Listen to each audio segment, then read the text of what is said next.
What's up? Tengu230 here. I hope everyone's having a great day. Welcome back to the monthly series. What are you playing this month? Where I ask you what games you'll be playing in the next 30 or so days to come. Let's get to it.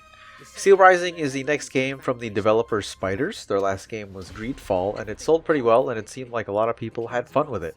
I have yet to play it, hopefully sometime, but I did get to play their earlier game, Mars Warlogs. And while I did kind of enjoy it, it was an okay game, but it's really cool to see where Spiders has come since I played that game. With Steelrising, Spiders has made a Souls-like that takes place in an alternate history where Paris is being choked by a tyrant king. It looks really cool, Victorian steampunk vibe. I like the animations, it's like a deadly ballet of sorts. I can understand some folks being turned off by the Souls-like moniker, but apparently there's the inclusion of an assist mode that I read on Kotaku that lets you adjust damage taken and other parameters at the cost of certain achievements/trophies. But at the end of the day, it's cool that the devs will let the players customize their own experience. Lastly, if you want to play the game now, you can pre-order. I'm not promoting it or anything, just saying that you can. And if you do, you can play the beta, which lasts until the 7th, the day before it releases, on the 8th. I couldn't agree more, madame.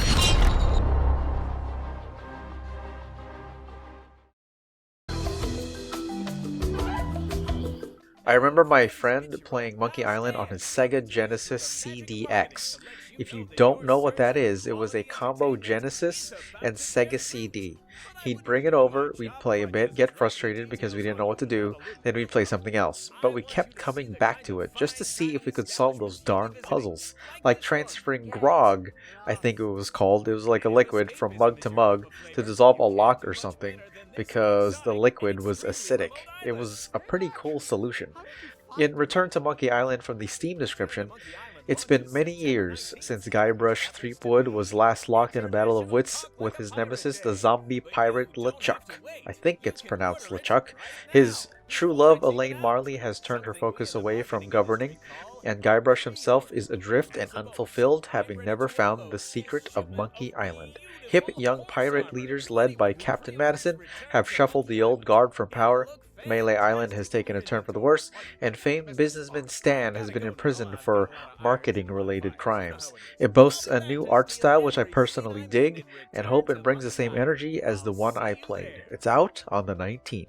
All pre-order customers will receive the exclusive horse armor item in their inventory. Please note that the horse armor has no practical use in-game and in no way will contribute to the gameplay, puzzles, or narrative of Return to Monkey Island.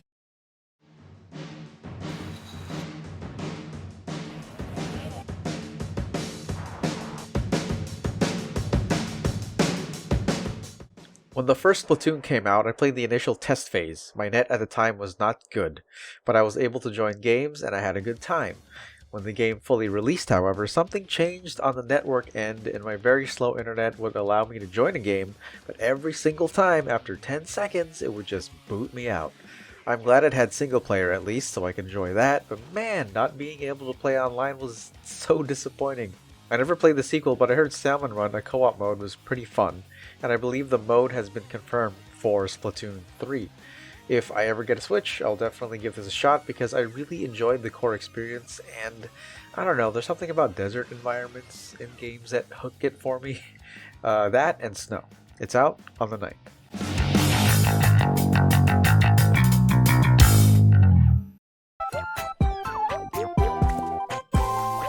I remember Ooblets mostly because people got really mad at the devs because the game's release on the Epic Game Store. It got pretty wild, but I'm going to digress and just focus on the game. Essentially, Ooblets from the store page description is a farming, creature collection, and town life game where you build up your farm, befriend townsfolk, grow ooblets, and have dance-offs. Some features include grow crops on your farm and sell them in town. Build your team of ooblets, level them up, and unlock new dance moves. Style your character in a bunch of different outfits and accessories. Join an ooblet club to get your first little baby ooblet. Compete in dance-offs to earn new ooblet seeds and win tournaments. Expand and decorate your house from a danky shack to a stately farmhouse. Get to know the townsfolk and befriend them if you like. Complete daily challenges, earn badges, help the mayor save the town from questionable forces, and unlock the secrets of Oob. If that interests you, Ooblets is out on the 1st.